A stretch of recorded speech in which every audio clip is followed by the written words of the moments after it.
Aquí comienza Diálogo de Fe y Salvación. Un programa que pretende establecer una conversación permanente entre la Biblia, palabra de Dios, y la cultura de hoy.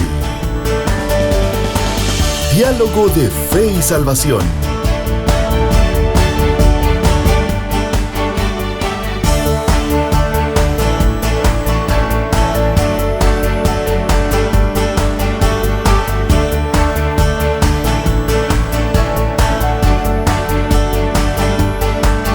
Saludos familia, bienvenidos a Diálogo de Fe y Salvación. Damos gracias al Creador por un programa más. Gracias a Él porque Él es quien provee todo lo necesario para que podamos estar a través de estos medios especiales y así poder compartir temas bíblicos desde una perspectiva teológica, desde una perspectiva de la experiencia de la iglesia, del caminar de la iglesia hoy en día. Y estamos en nuestra serie que ya arrancamos hace un par de programas, familia, que tiene que ver con los diferentes desafíos de la iglesia hoy.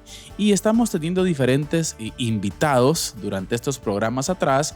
Como ustedes se recordarán, estuvo con nosotros nuestro querido hermano Marcelo Janco y hoy tenemos invitadazo especial también. Pero antes de presentarlo, quiero también dar la bienvenida a mi compañero de fórmula, hermano Eddie Amílcar Osorio, desde Xuxo arriba, Chiquimula. Hermano Eddie, ¿cómo está? Pues bien, hermano Carlitos, contento de poder estar una vez más aquí en Diálogo de Fe y Salvación, un miércoles más. Como siempre decimos, ¿no? Contentos de poder compartir con las personas, con los oyentes, con las personas que nos ven también a través de Amigos TV. Así que enviamos un fuerte saludo, un fuerte abrazo a la gente que está con nosotros a través de Amigos TV, a través de Radio Alternativa y por supuesto también a través de Radio Cultural Amigos. Y si usted está con nosotros también a través de las plataformas Facebook, YouTube, o si nos ve ya en diferido, como decimos, ¿verdad? En Spotify o en alguna aplicación, bienvenidos. Nos encanta compartir este tiempo con ustedes. Hemos tenido reportes de algunos hermanos y muchas gracias porque eso nos alienta a seguir con Diálogo de Fe y Salvación adelante. Y hoy, como decía nuestro hermano Carlitos, tenemos a un invitadazo, a un hermano amigo con el que pues hemos bromeado, hemos hablado muchas cosas, ¿no? También. Hemos hecho teología juntos y la verdad estamos contentos, así que hermano Carlitos, preséntenos ahí. Sí, queremos recordarles que estamos hoy, el tema específico, pastor, desafíos de la iglesia en Norteamérica. Así es. Desafíos de la iglesia en Norteamérica y para ello pues hoy tenemos invitado especial con nosotros, nuestro hermano muy conocido, por cierto, en el área aquí de Oriente de Guatemala, pastor. Así es. Querido hermano Estuardo Nufio. Hermano Estuardo, bienvenido a Diálogo de Fe y Salvación. Gracias por darme este espacio, este tiempo a la distancia. Doy gracias a Dios por estar en Diálogo de Fe y Salvación y tener un espacio para poder externar lo que siente nuestro corazón y sobre todo el contexto bíblico que se vive en este tiempo aquí en el extranjero. Gracias, hermano. Por cierto, le quiero contar que soy fan de hermano Estuardo. ¿Sí?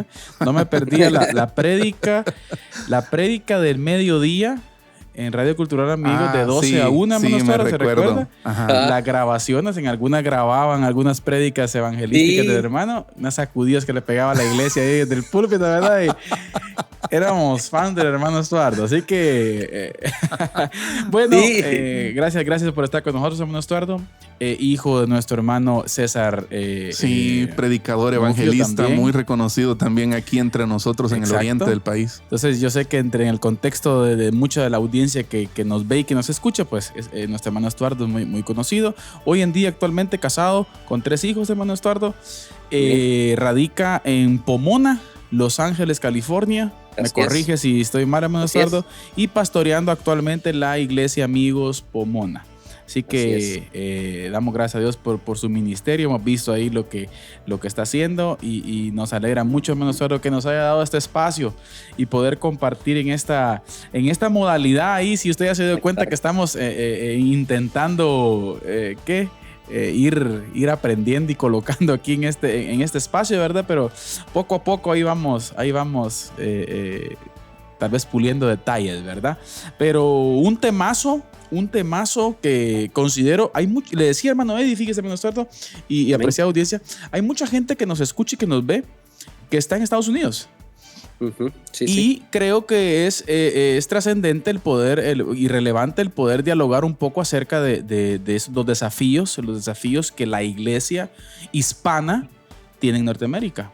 Entonces yo creo que necesitamos entender, Eddie, que hay un contexto específico de la iglesia norteamericana, muchos datos, o si queremos hablar primero de la iglesia anglosajona, o sea, la iglesia, o en buen chapín, ¿verdad? La iglesia gringa, o ustedes, o sea, hay un contexto, hay números, hay estadísticas que no son tan favorables en Norteamérica, pero está allí la iglesia hispana que tiene grandes desafíos hoy, grandes cantidades de gente que han ingresado a Estados Unidos con diferentes estatus, todo un contexto que ya todos conocemos, ¿verdad? De migración, complicado, pero hay una iglesia hispana que está ahí presente y está llevando el reino de los cielos aún a pesar de las diferentes dificultades que tenemos, Eddie.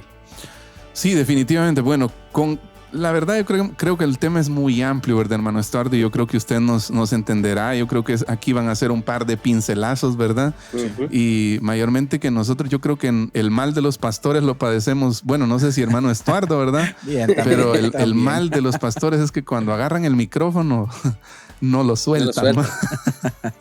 Entonces, pero sí hablábamos sobre esto y al mismo tiempo pues decíamos, ¿verdad? Gracias a Dios por la amistad que tenemos con nuestro hermano, porque yo creo que usted nos puede dar unas ideas claras sobre cuál es el panorama de la iglesia hispana en Estados Unidos, y prácticamente ese es el propósito del programa de hoy: explorar los principales desafíos que enfrentan las iglesias hispanas en Estados Unidos, especialmente aquellas que pastorean comunidades migrantes. Ya la migración pues es algo muy actual, muy de nuestra época, ¿verdad? Es algo con lo que la mayoría de nosotros estamos relacionados. Tal vez tenemos algún familiar o varios familiares que han estado en este proceso de migración, ¿verdad? Pero también reflexionar bíblicamente sobre cómo la fe puede ser un ancla en medio del desarraigo, la adaptación cultural y la reconstrucción de identidad. Cuando uno no está en su país, ¿verdad? Entonces, para empezar, queremos también aprovechar este pequeño espacio para compartir con nuestra audiencia 2 preguntas. Primero, para que usted participe en Facebook o donde nos esté escuchando en YouTube. ¿Has vivido una experiencia de migración que afectó tu fe o tu relación con la iglesia? Esa es la primera pregunta. Segunda pregunta, ¿qué crees que necesita una iglesia para acompañar bien a los migrantes? Un poco de eso vamos a estar hablando con nuestro Estuardo, con nuestro hermano Estuardo, pastor. Sí. Y tal vez la primera pregunta, hermano Estuardo, para usted como nuestro invitado hoy sería: ¿cómo describiría usted la identidad de su iglesia ahí? Bueno, entiendo que la iglesia que usted pastorea es una iglesia hispana, ¿no? Predica en español. Hemos escuchado ahí las prédicas en español y todo. Entonces, ¿cómo está compuesta, digamos, ahí el contexto de su iglesia hispana ahí en Pomona, California? Sí, yo creo que con la iglesia, amigos, en Pomona es casi una historia que se repite con todas las iglesias hispanas. Normalmente las iglesias hispanas nacen del deseo de comunidad en cuanto a esto, a identidad.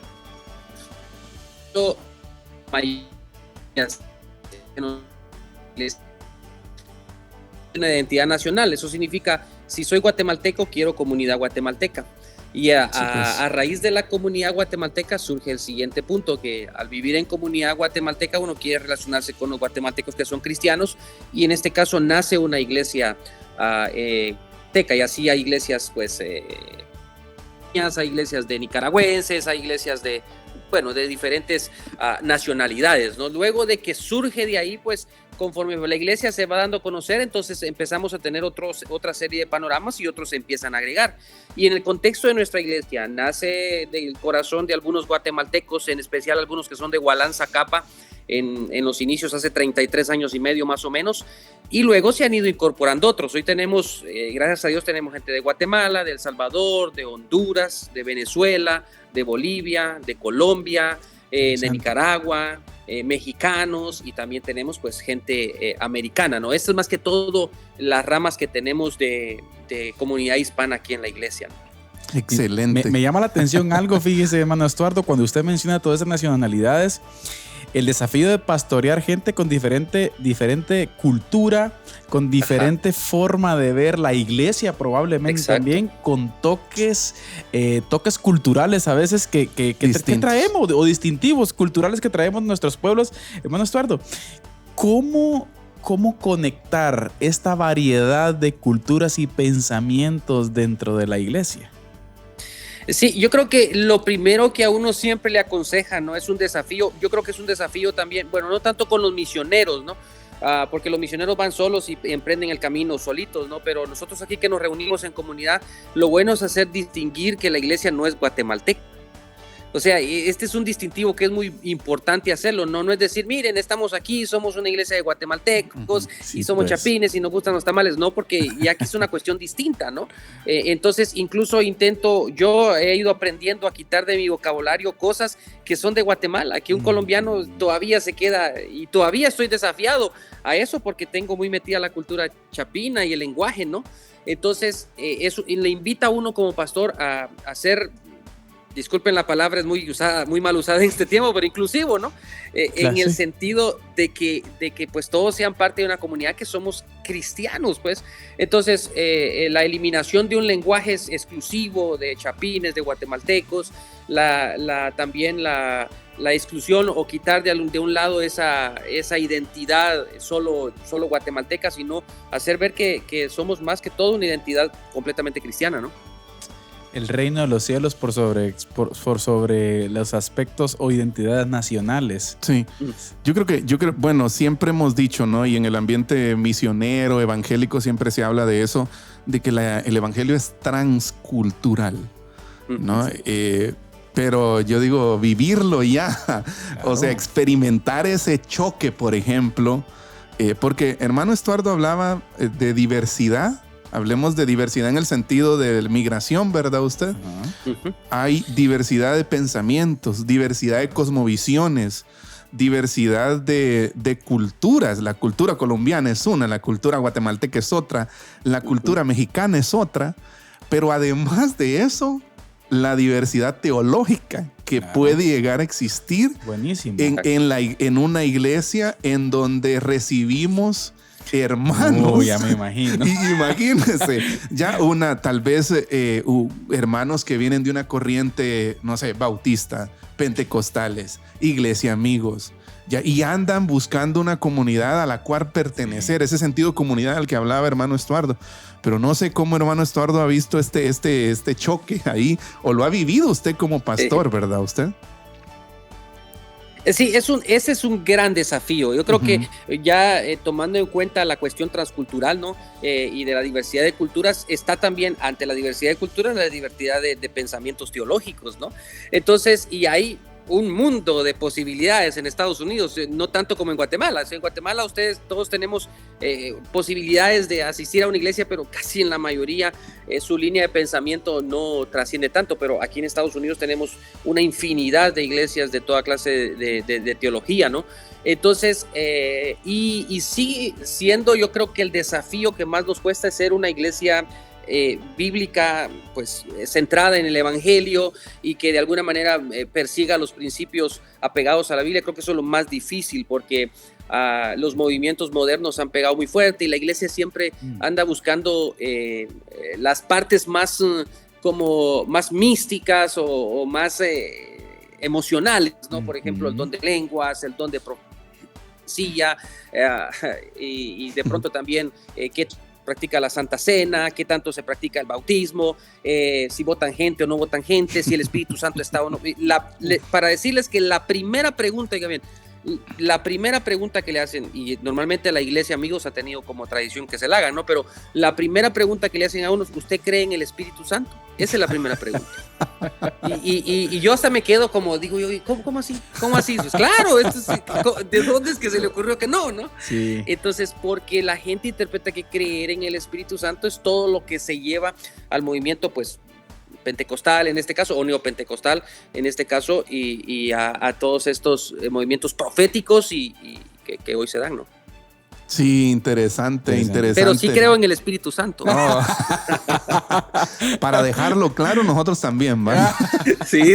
No, y yo a veces pienso, fíjense ustedes, al observar el libro Los Hechos, los primeros capítulos, capítulo 2, no estoy mal, Ajá. como por ejemplo en Pentecostés observamos ese fenómeno también. Sí. O sea, un fenómeno, en la iglesia primitiva, los líos que tuvo en el primer siglo, mucho tenía que ver con las diferentes formas de pensar, diferentes culturas, Sí. los griegos, los judíos, o sea, esa parte, o sea, es un desafío extra, esa administración, si queremos decirlo, de la iglesia con este contexto específico. Sí, yo creo que la vez pasada hacíamos cuentas ahí con un hermano, ¿verdad? Ustedes, de que si no estoy mal, en Hechos 2, cuando sucede el derramamiento Ajá. del Espíritu Santo, hay 17 tipos de personas Sí, ahí, pues. partos, medos, elamitas, Exacto. de África, o ¿Se árabes. imagina? O sea, Qué chicle se armó después. sí, pero precisamente por eso Pentecostés tal vez nosotros no lo vemos desde esa perspectiva, pero cuando hablamos de pastorear migrantes, pienso que Pentecostés también puede ser un símbolo de inclusividad, como decía, hoy que está tan prostituida la palabra, ¿verdad? Sí.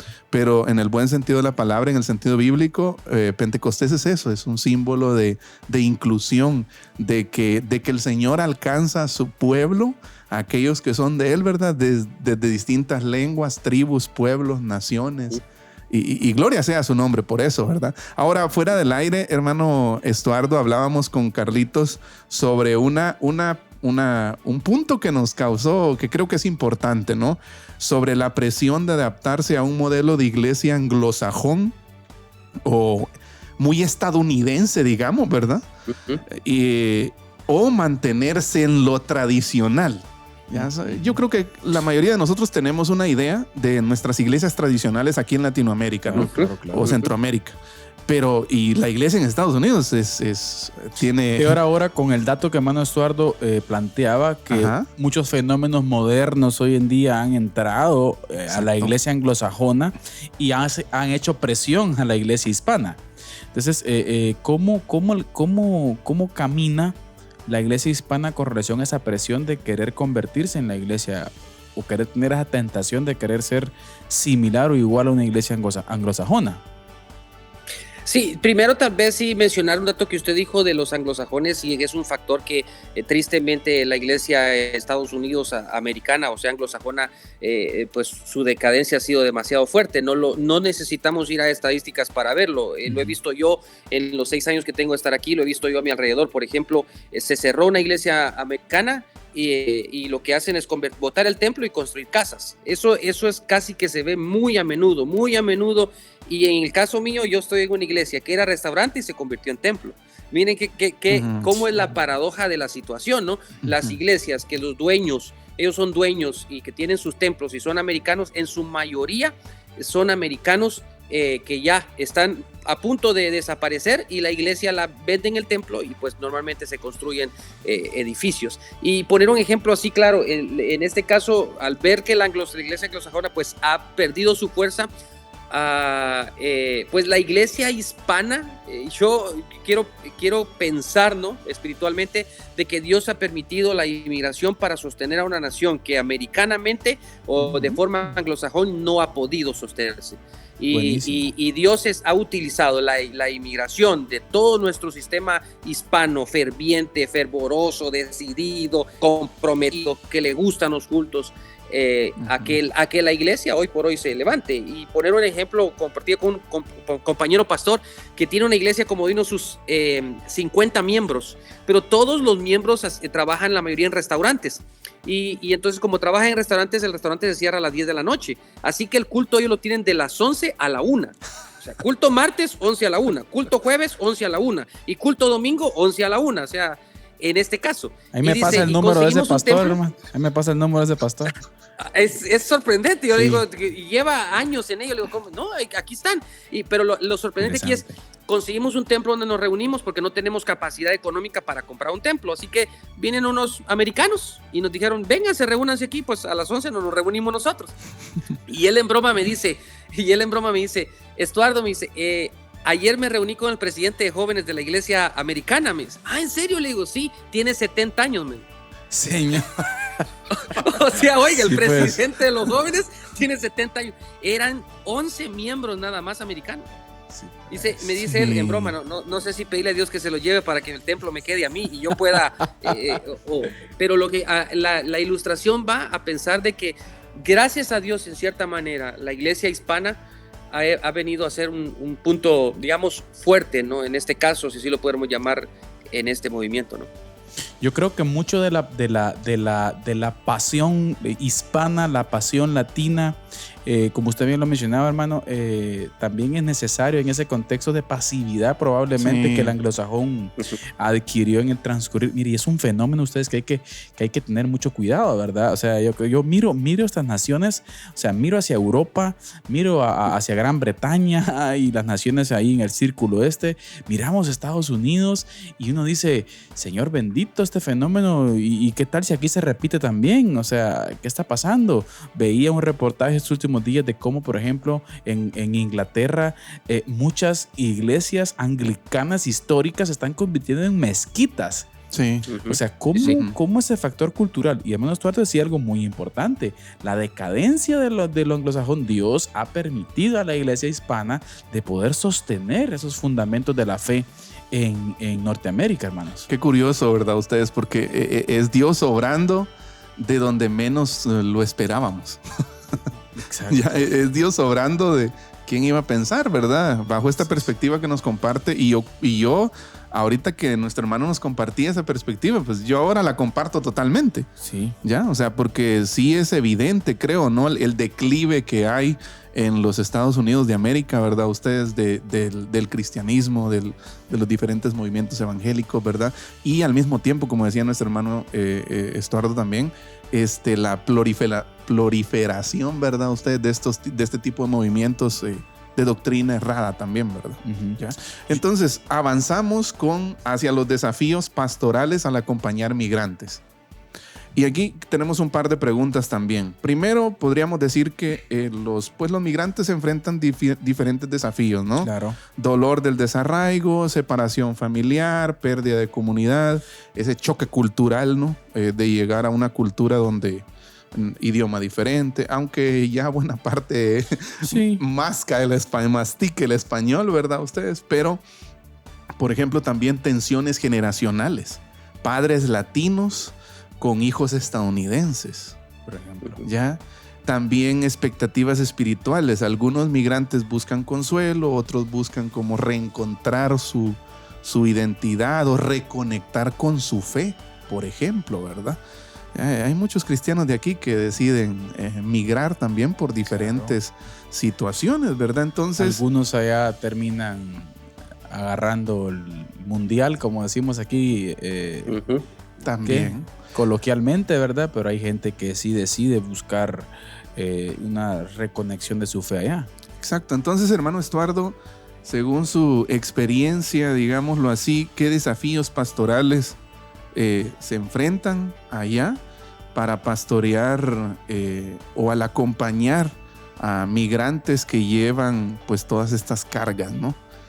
¿Cuál es el desafío principal pastoralmente hablando según su experiencia? Creo que me gustaría añadir que tres cosas, ¿no? Primero, que cuando somos desafiados a pastorear una iglesia hispana, normalmente estamos pastoreando a tres tipos de generaciones. Y esto es muy importante, y vamos a llamarlo así normalmente, ¿no? Generación 1, generación 2 y generación 3. La generación 1 son padres que emigraron, que vinieron de 20, 30, 40 años aquí y se hicieron aquí, formaron una familia y tuvieron la segunda generación. Esta segunda generación ya es nacida aquí, pero tiene bastante de raíz hispana. Luego tenemos la tercera generación, que son nietos. Estos ya casi han perdido completamente la identidad hispana y han abrazado la identidad americana. El pastor, valga la redundancia, pastorea a estos tres tipos de generaciones en una sola, en un solo templo. Y esto es un desafío descomunal. Tengo que decirlo francamente, que ha sido también en cierta manera a veces frustrante. No tanto con la primera generación, sino con la segunda generación. Porque la segunda generación pienso que es la que más deficiencia tiene. La tercera pues ni vamos a hablar, ¿no? En este caso. Y yo creo que ahí es donde está el gran desafío pastoral. no tanto con la primera generación, que puede ser una generación que también necesita ser pastoreada, efectivamente, pero esa generación que vino de allá, viene con fuego, viene con identidades y valores muy bien claros y bien marcados, y pues se arraiga en la iglesia. Ante esos 3 desafíos, no quisiera pasar por alto que el primero y gran desafío de las 3 generaciones ante la pastoreada es el idioma, y lo vamos a hablar claramente. Pero no me gustaría ir a la iglesia sin primero mencionar la familia, porque este desafío se traslada al hogar. Empecemos en el hogar y luego se va el mismo problema a la iglesia. Es de que los papás de inmigrantes normalmente no hablan inglés. O sea, si hablan, lo hablan masticado. La segunda generación habla muy bien inglés y probablemente el español lo habla en cierta manera. O sea, no vamos a decir que lo habla re bien, pero lo habla, más lo entiende. La tercera generación, que son nietos, no hablan nada de español y terminan hablando completamente inglés. Vaya reto. Ahora, tópese un abuelo con un nieto, pues. un abuelo y un nieto, Sí. y se desconectó la situación. Noten, esto es una desconexión bárbara en cuanto al evangelio, y es un desafío que afrontamos y con el que me topo cada fin de semana, ¿no? Orando al Señor, ¿no? Yo creo que es un desafío grande, hermanos. Ahorita se me venía a la mente, por ejemplo, ante los diferentes bombardeos ideológicos, la cultura antidios que hoy en día está propagada por los diferentes medios. Ahora podemos entender, por ejemplo, cómo dentro de los hispanos se observa mucha de la generación nueva, si queremos decirlo, o más joven, se observa mucha de esta generación apegada a principios predicados por estas ideologías, por ejemplo. Entonces podemos ver un factor importante, porque uno a veces dice, ¿verdad? Pero si estos patojos, pero ¿y por qué no son hijos de hispanos? Pero ¿y por qué es que tomaron este comportamiento, por ejemplo, ¿verdad? Entonces ahora podemos entender que ese factor que usted mencionó, hermano Estuardo, sin lugar a dudas es fundamental en este proceso. Ahora me llama la atención con esa generación, hermano Estuardo, que usted mencionó. Yo ahorita estaba pensando en 3 personajes. Estaba pensando en Abraham, en Isaac y en Jacob. Y me recuerdo que en algún momento yo estudiaba la generación de Isaac como esa generación que conectó. Ya, tal vez Isaac es el menos mencionado en la narrativa de Génesis, ¿verdad? Pero es una generación importantísima que sirvió de enlace entre Abraham, que es de la promesa, ¿verdad? Y Jacob, Israel. Que ya es una tercera. Donde salen las 12 tribus. Ahora, me llamaba así esta breve comparación, ¿verdad? Por lo que decía hermano Estuardo, de que esta generación, la generación 2, debería servir de enlace, ¿verdad? Ustedes, Exacto. Para que haya esa conexión generacional. Y fíjese, hermano Estuardo, que nosotros en la iglesia acá hemos hablado mucho de esa desconexión generacional. Porque incluso aquí, entre nietos y abuelos que hablan el mismo idioma, claro, hay desconexión generacional. Hay nietos que poco están hablando con sus abuelos, o a veces nada. Ahora, me imagino el desafío que ha de ser allá, con idiomas totalmente diferentes, unos por un lado inglés y otros por otro lado español. Ahora ahí entra, como decía usted, y de cierta forma yo sé que aquí no lo hemos vivido, pero de cierta forma se entiende la frustración, ¿no? Esa frustración de que muchas veces esa generación que debería ser enlace entre nietos y abuelos, no lo está haciendo. Ahora podemos comprender por qué los fenómenos. Exacto. Se me venía a la mente, fíjese, hermano Estuardo, creo yo que un desafío importante también para la iglesia. Nosotros, los hispanos, somos mucho de... gracias a Dios todavía, del pastoreo, del acercamiento, o de la cercanía a las personas, de los procesos discipulares, de mira, congregarte, es importante estar. Pero se me viene a la mente un desafío, creo, importante. Estados Unidos es una nación que está muy influenciada por el materialismo. La gente está con el afán de trabajar, la gente está con el afán de pagar sus cuentas, rentas, alquileres, diferentes gustos, diferentes cosas. Y cómo la experiencia de conectar en un mundo muy influenciado por el materialismo, cómo conectar la iglesia. Es otro gran desafío, ¿no? Yo creo que es uno de los puntos que más uno hace realce en los mensajes, ¿no?, de la iglesia, porque tenemos una generación, voy a decir así, de cristianos que están aquí, pero que no se sienten parte de aquí y que siempre tienen el sueño de que van a regresar. Entonces, ese sueño no te deja de alguna manera ni aquí ni allá, y en este caso ni aún echar raíz en una iglesia, porque piensan, no, estoy aquí, hermanos, pero no falta alguien que te dice, no, pero hermanos, yo he servido aquí en la iglesia, pero ya un día me voy a ir. Entonces, como pastor, ¿cómo te sientes ante el desafío de tener que es un líder del concilio o de músico, pero un domingo testificó y dice, hermanos, extraño mi país y yo creo que me voy yendo pronto? O sea, dígame por lo menos la fecha, ¿no? Para tener un poco de paz, que me faltan 3-4 años de tenerlo. Entonces, pasa así con el inmigrante que no tiene un estatus legal, ¿no? Normalmente el emigrante que tiene un estatus legal y que ha conseguido una residencia sienta cabeza, ya entiende que su estatus está aquí bastante asegurado y por ende pues va a estar aquí por mucho tiempo, ¿no? Entonces, pero es un desafío, ¿no? Aún con el que ya está, creo que a veces el desafío es más con el que está, que viene de allá de Guatemala y que de pronto no ha logrado un estatus migratorio legal, porque él dice, tengo que hacer, me pueden sacar o me tengo que ir. Entonces, en ese desafío trabaja en la mañana, trabaja en la noche, si es domingo, trabaja domingo y le da de corrido. No hay para él evangelio como tal. ¿Por qué? Porque él dice, me van a regresar y yo no quiero regresar con las manos vacías, quiero una parcela en Petén con 40 vacas. Claro. Entonces, eso es un desafío, por lo menos a veces con el inmigrante que no ha conseguido un estatus. No digo, no generalizo. Tenemos en nuestra iglesia muchos inmigrantes que no han conseguido un estatus, pero que son gente que sirve al Señor con devoción, con dedicación, y como si es hoy nada más. Mañana ya Dios dirá, ¿no? Excelente. Viene a mi mente algo, fíjense ustedes, a escuchar a hermano Estuardo y tal vez hermano Estuardo nos ayuda. Yo creo, hermano Estuardo, desde la perspectiva, hablemos un poco de porcentajes.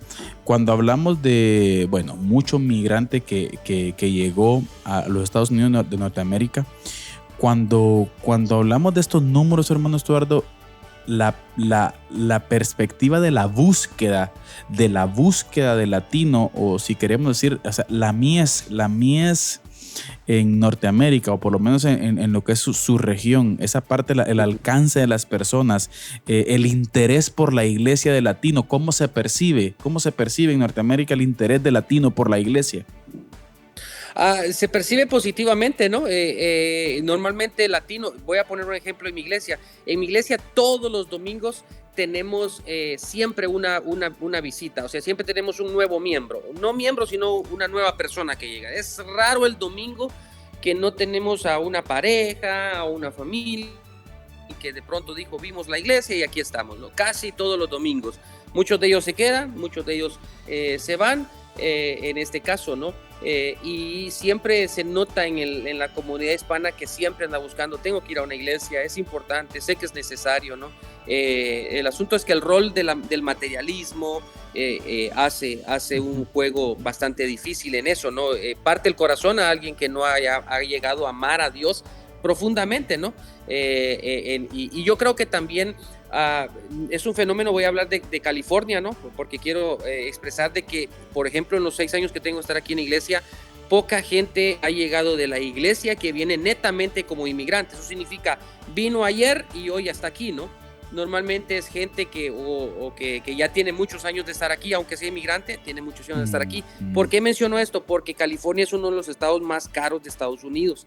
Entonces, normalmente el inmigrante que viene ahorita o que está, pues, últimamente no ha estado viendo casi nada, ¿no? Pero en los últimos años ha venido parte a estados donde es más barata la renta, donde es más barato, y por lo tanto la afluencia de crecimiento también en cierta manera hispano es mucho más grande, ¿no? Porque tienen mucha más comunidad que emigra, porque el estado es más barato. Lo voy a poner ejemplo, yo he ido a Filadelfia, ¿no? En Pensilvania, a predicar algunas veces, y tengo un compañero pastor que es muy buen amigo mío, tiene una iglesia muy grande y tiene jóvenes, tiene unos 80 jóvenes, ¿no? Y usted los ve, jóvenes fervientes, hemos ido a campamentos y yo me sorprende, le digo, mira, me encanta cómo están los jóvenes, por lo menos lo que veo, ¿no? Pero cuando empieza el pluma son jóvenes que acaban de llegar de Guatemala, ¿no? 20 años, 18 años, que emprendieron el camino. Pues. Mientras que yo tengo una generación de jóvenes aquí en mi iglesia, la mayoría de los que tenemos como unos 20 jóvenes más o menos que vienen, y a todos son nacidos aquí.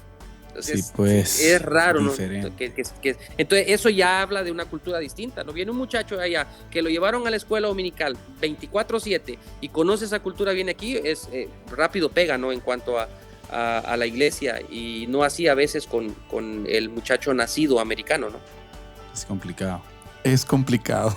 Yo creo que es más complicado de lo que nosotros pensábamos. Yo creo que al escuchar a hermano Estuardo se complica más el tema que habíamos planteado. No, o sea, hay muchas aristas que en hay realidad, muchas aristas que se experimentan, me imagino, en el proceso pastoral en Norteamérica. Sí, definitivamente yo creo que los retos y los desafíos son enormes, pero gracias a Dios por personas como usted, hermano, de verdad. Nos bendice mucho hablar con usted y poder tener estas perspectivas de alguien que está viviendo la experiencia, ¿no? Qué interesante escuchar estos puntos de vista, y como el tiempo va avanzando, sí, ¿verdad? Queremos tocar un punto también, hermano Estuardo, sobre reconectar con la fe sin perder la raíz familiar. Hay un tema, ¿verdad? Ustedes que muchas de las... vean, yo conozco muchísimas familias que han sido afectadas por el tema de la migración, ¿verdad? La ruptura familiar es una de esas cuestiones que no es lo que se desea, no es lo que se quiere, ¿verdad? Pero si somos honestos, pues muchas familias, cuando el esposo se va, pues muchas veces termina fragmentándose. Sí. Entonces termina el esposo muchas veces forma otra familia ya, de ahí la esposa por consiguiente acá, ¿verdad? O viceversa, como sea, ¿verdad? No vamos a generalizar, como decía el hermano. Claro. Pero ¿cómo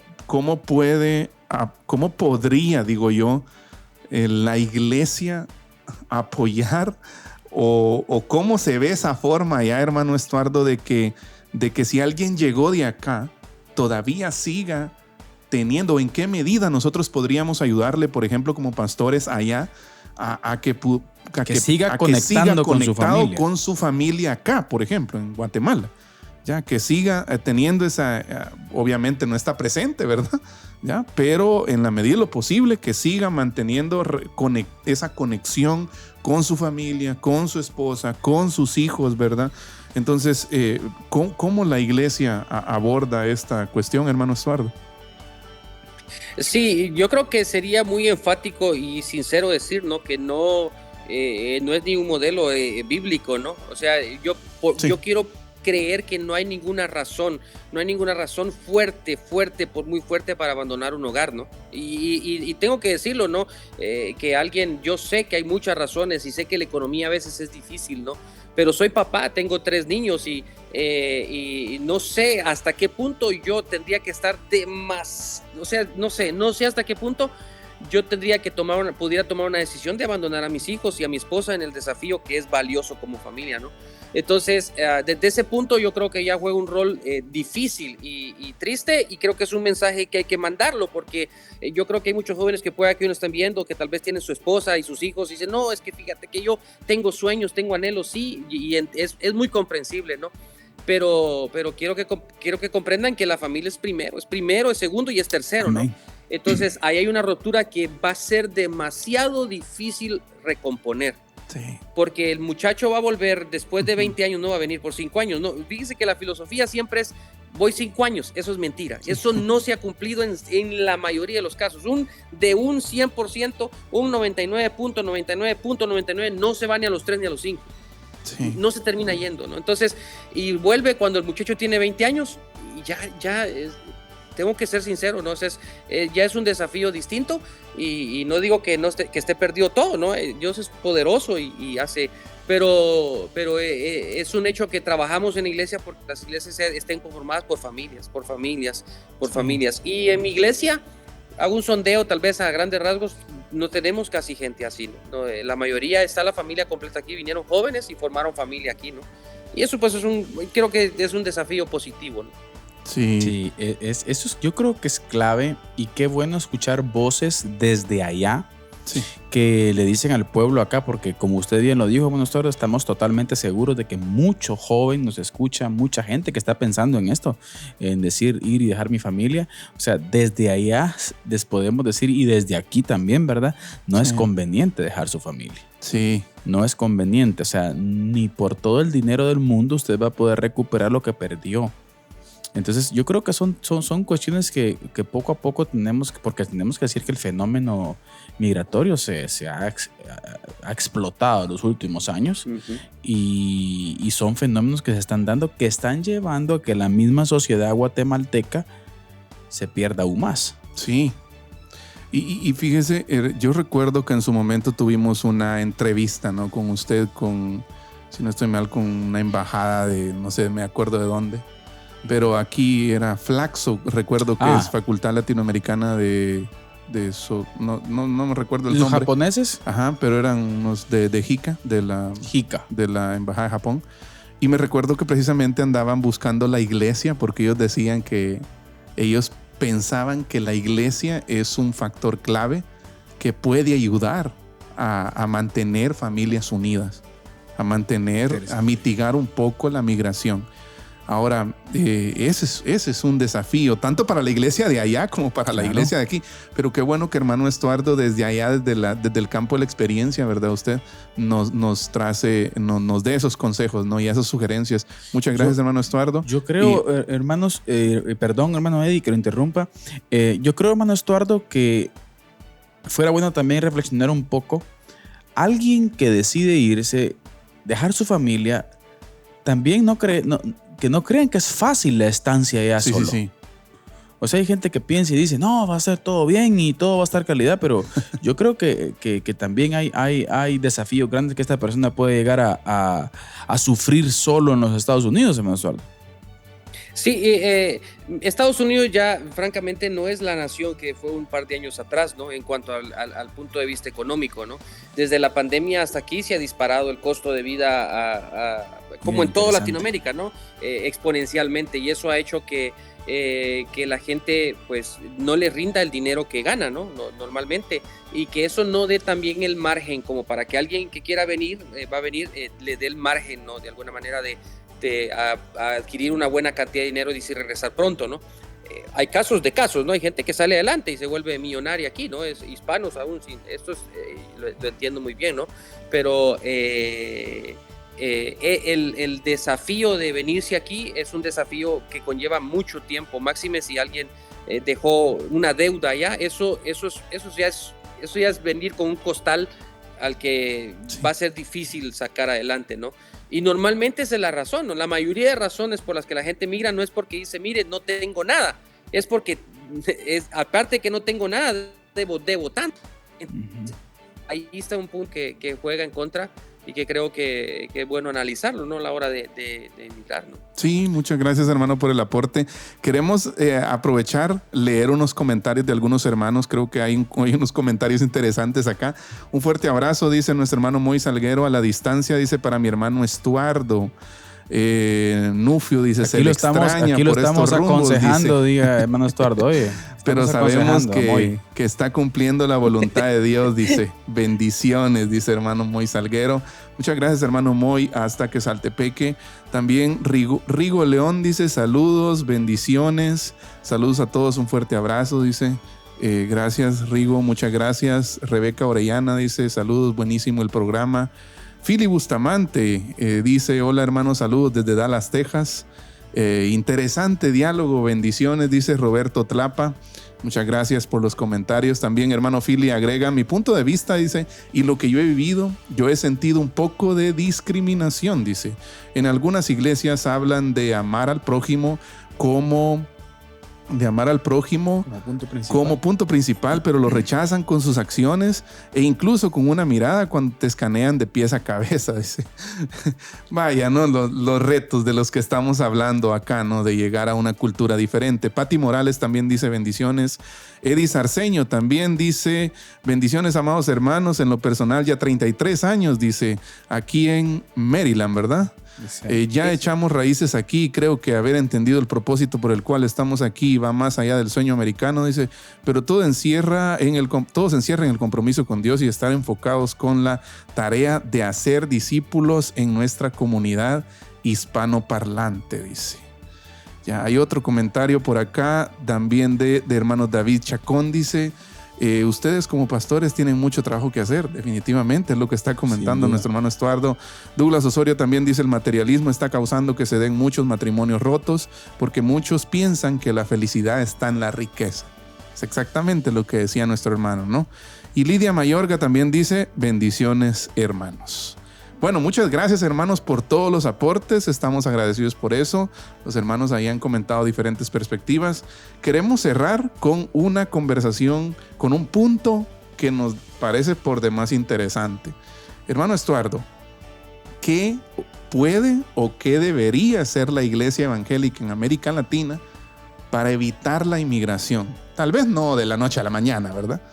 Pero ¿qué iniciativas? ¿Cómo podemos nosotros como iglesia ayudar a que las familias permanezcan unidas? Porque ya como hermano Estuardo lo aseguró y lo afirmó, y nosotros también lo afirmamos, no es el modelo bíblico. No. ¿Ya? El modelo bíblico es familia unida. ¿Ya? Entonces, ¿qué plan? No sé, ¿qué ideas tiene por ahí nuestro hermano Estuardo que nos pueda compartir? ¿Qué puede hacer la iglesia en América Latina para combatir este fenómeno? Yo creo que el primero y gran desafío es hacer ver que la iglesia es demasiado, que la familia, la familia es demasiado importante, ¿no? En este caso, ¿no? Y si bien es cierto, emigran familias completas, es un hecho de que la familia es el vínculo más sagrado que Dios ha establecido. Es más, se establece primero la familia, después la iglesia, ¿no? Si lo vemos desde un punto de vista histórico, ¿no? Uh-huh. Entonces, el principio familiar debe de ser muy bien proclamado y muy bien cimentado en la iglesia, hacer valer que la familia es en todos los ámbitos importante y que la unidad de ella es valiosa, ¿no? Y yo creo que la segunda cosa que es esencial entender es que el enfoque de la vida debe ir más hacia el reino de Dios que hacia un reino terrenal, ¿no? Y la gente debe cambiar su cosmovisión de vida, ¿no? Porque como lo dice un hermano ahí, ¿no? La gente sabe que el dinero no da la felicidad, pero por alguna razón, como su corazón es caído, sigue por ahí, sigue terco por ahí. Hay gente que sabe que el dinero no da la felicidad, ¿no? Pero al final siempre sigue por ahí, por una naturaleza caída, ¿no? Entonces, ver más allá de esta vida, creo que es lo más importante que un ser humano puede hacer para intentar emigrar, hablando de una inmigración pues desordenada, ¿no? Porque si bien es cierto, Dios usa, lo hemos dicho, ¿no? La iglesia ha venido aquí y Dios ha usado la iglesia para eso, ¿no? Y hay gente que emigra, yo emigré también, ¿no? De alguna manera. Entonces, pero creo que ese desafío la iglesia lo debe abordar desde perspectiva familiar, ¿no? El valor que la familia tiene y también el valor que el reino de Dios tiene ante este desafío, porque al final esto probablemente no va a cambiar, sino va a empeorar, mientras que el reino va mejor en cierta manera, ¿no? Para nosotros, porque pues somos transformados de día en día, ¿no? Siempre la perspectiva del reino es relevante en todo tipo de cosas. Sobre todas las cosas. El primer y más grande mandamiento. Sí. Y amarás al Señor tu Dios con todo tu ser. Al final eso es el primero y más grande que condiciona el resto de cosas. Eso iba a decir. Al final eso condiciona. Familia, y si eso no está, también condiciona todo. Familia, perspectiva económica, visión de vida, planes, objetivos. Cuando el reino nos condiciona, metas. Cuando Él es el primer y más grande amor en nuestro corazón, las cosas van a ser diferentes. Y muy acertado lo que nuestro hermano nos dice desde la experiencia, ¿verdad? Creo que hay que enfatizar esa parte cuando hay gente que siempre viene a veces a pedir un consejo a la iglesia y dice, mire, fíjese que yo tengo ese problema y quiero irme y tengo 3, 4 hijos y quiero salir hacia el extranjero y me voy a ir por la ruta más complicada, mojado, pasar México, o sea, toda esa parte. Entonces se enfrenta con unos desafíos aquí también, y yo creo que enseñar de una manera correcta la perspectiva del reino puede ayudar mucho en este fenómeno. Sí, yo pienso que también la iglesia no debería ser como ese lugar en donde en donde no solo se da enseñanza espiritual, digámoslo así, ¿verdad? Sino también, en la medida de lo posible, Conectar. yo creo que en la iglesia hemos vivido eso en parte, ¿no? Claro. Que la iglesia se convierte en ese círculo, en ese lugar en donde suceden las conexiones personales. Ya al final un hermano termina trabajando con el otro hermano y se dan ese tipo de interacciones, ¿no? Que de alguna forma hacen que los lazos se vuelvan más fuertes entre nosotros como iglesia y que las familias permanezcan unidas porque hay un entorno ahí que brinda seguridad, ¿no? Amén. Entonces, el reto, yo quiero... Grande. Es grande, el reto es grande. Y ya para terminar, hermano Estuardo, solo quiero leer textualmente una frase que tengo por acá. La iglesia hispana en Estados Unidos no es solo un refugio cultural, es un testimonio vivo de que el reino de Dios trasciende fronteras. Amén. ¿Ya? O sea, aquí o allá, el reino va para mejor, como lo decía, ¿no, hermano Estuardo? Ahora, y la iglesia en Latinoamérica tiene un llamado urgente. ¿Cuál es el llamado urgente? Ser tierra fértil en donde las familias puedan florecer sin tener que dividirse, Amén. sin tener que partir e irse y estar no en unidad, ¿no? Entonces, Hermano Estuardo, palabras finales, consejo a la iglesia latina o hispana en Estados Unidos y también a la iglesia latinoamericana acá, en Latinoamérica. Ujú. Creo que pues no me puse de acuerdo con Eddie en este caso, pero porque hablamos ya tocando un poco acerca de la Biblia, quería hacer énfasis al pasaje de Hebreos en el capítulo 11, ¿no? De cómo se relata los padres de los inicios, los padres de la fe, ¿no? En este caso, y el desafío que creo que la iglesia debe abordar en este tiempo, lo debe de abordar desde una perspectiva familiar. No hay manera, no hay manera en la que lo vayamos a lograr si no es que cada papá y cada mamá determine hacer su papel y su trabajo como cristiano, no tanto en una comunidad, no es tanto proveer, sino la cuestión espiritual. Y hay un dato interesante en Hebreos capítulo 11, que los 4 padres, ¿no? Abraham, Jacob, Isaac, ¿no? o Abraham, Isaac y Jacob, y por último José, ¿no? Los 4 en Hebreos se van relatando uno por uno, ¿no?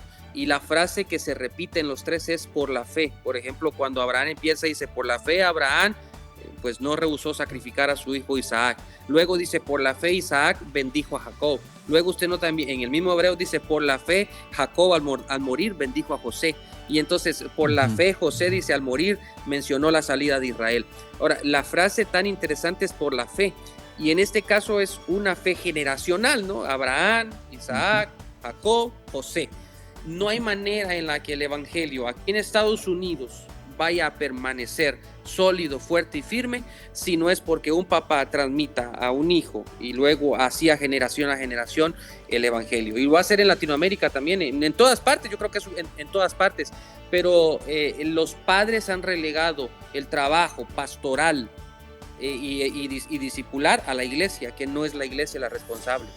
Hay que ser francos en decirlo, y lo hemos enfatizado aquí en la iglesia, porque de pronto dicen, no, mis hijos estuvieron en la iglesia, pero pasó esto, pero pasó lo otro, no sé qué pasó, porque al final tenemos que ser enfáticos en que el evangelio va a perdurar y va a ser poderoso cuando lo hacemos de generación en generación. Y quiero dar gracias a Dios de cómo a mí me ha quedado una batuta demasiado difícil, porque yo tuve un abuelo que fue pastor por muchos años en la iglesia y murió siendo un cristiano. Mi papá es pastor o fue pastor y murió también, y yo soy pastor, ¿no? Entonces somos 3 generaciones en este caso, con el gran desafío que yo afronto mi generación ahora desde un punto totalmente distinto al que con mucho miedo y con mucho susto lo afronto, porque mis hijos no tienen ahora un abuelo. Yo tuve un abuelo. Sí. Ahora mis hijos no tienen un abuelo cercano, y esto es un punto que a veces lo he pensado, pero al final yo creo que es un lanzar que lo más valioso que tenemos es la familia y los hijos, y que como Abraham lo hizo con Isaac, Isaac lo hizo con Jacob y Jacob lo hizo con José, nosotros también lo podemos hacer de generación en generación. Amén. Yo creo que no hay nada más que agregar. Sí, gracias hermano. Gracias, hermano. Una bendición total poder platicar este tema con usted. La verdad, una bendición, hermano. Nosotros le agradecemos mucho su tiempo, hacer espacio en su agenda. Yo sé que eso es en gente ocupada, pero le agradecemos por colaborar con este espacio de opinión bíblica y teológica. Y que más, pues, alguien que está en la batalla, en el campo de guerra. Así que muchísimas gracias. Deseamos con todo corazón, hermano, solo que Dios lo guíe, lo bendiga, que el Espíritu Santo sea con usted en cada cosa que emprenda, y le agradecemos mucho por haber estado con nosotros. ¿Palabras finales, pastor? Pues el reto, ¿no? Yo creo que nosotros también, unidos, ¿no? a los desafíos que planteamos de la iglesia hispana en Estados Unidos, pues también nosotros tenemos desafíos y plantearlos desde el círculo familiar, como decía, apuntando a esa unidad familiar, a ese modelo bíblico de familia, de matrimonio, crianza de hijos, ¿verdad? Ustedes, esa fe generacional tan necesaria hoy en nuestras familias, ¿no? De generación en generación. Buenísimo. Gracias, hermano Estuardo. Gracias también a todos los hermanos que nos vieron. Gracias al equipo también de Amigos TV y los diferentes medios, diferentes radios, diferentes canales. Gracias por haber estado con nosotros. Esto fue Diálogo de Fe y Salvación, y si el Señor nos lo permite, nos miramos el próximo programa. Y sin lugar a dudas, esperamos que nuestro hermano Estuardo nos pueda regalar otro tiempo, ¿verdad? Pero muchísimas gracias, apreciado hermano. Esto fue Diálogo de Fe y Salvación, y siempre queremos recordarle que la fe, que la verdad no solamente puede ser corrompida por la mentira, sino también con el silencio. Que Dios les bendiga. Amén. Diálogo de Fe y Salvación. Temas actuales a la luz de la Biblia. Muchas gracias por acompañarnos en esta edición. Hasta la próxima.